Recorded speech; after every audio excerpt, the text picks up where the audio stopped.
இருக்கே. ஓகே பண்ணித்தரேன். ஃபஸ்ட்டு இந்த ரெசிபி பண்ணுறதுக்கு 3 முட்டையை உடச்சிட்டு சேர்த்துக்கலாம். இது கூட மஞ்சத்தூள், மிளகுத்தூள், உப்பு சேர்த்துட்டு கொஞ்சமாக வெங்காயம், இது கூட பச்சை மிளகாய் எல்லாத்தையும் சேர்த்து நல்லா மிக்ஸ் பண்ணி எடுத்துக்கலாம். இப்போ ஸ்டவ் ஆன் பண்ணிட்டு தோசைக்கல்லில் நம்ம ரெடி பண்ணி வச்சு ஆம்லேட் மிக்ஸ் சேர்த்துட்டு மீடியம் ஃப்ளேம்லேயே வச்சு 2 பக்கமும் வேக விட்டு எடுத்துக்கோங்க. இப்போ நான் கட் பண்ணுற மாதிரி 4 பீஸஸாக கட் பண்ணி எடுத்துக்கோங்க. இப்போ தொக்கு ரெடி பண்ணிடலாம்.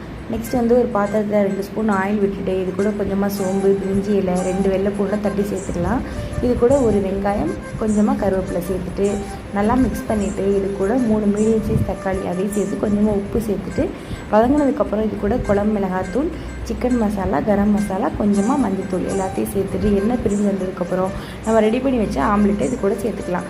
மசாலாவோட கோட்டாகி வந்தோடனே நல்லா மிக்ஸ் பண்ணி எடுத்துக்கோங்க. அவ்வளோதான், சூப்பரான கறி முட்டை ஆம்லேட் ரெடி ஆகிடுச்சு. கண்டிப்பாக நீங்களும் ட்ரை பண்ணி பார்த்துட்டு கமெண்ட்டில் சொல்லுங்கள். மறக்காமல் சப்ஸ்கிரைப் பண்ணிடுங்க. பாய்.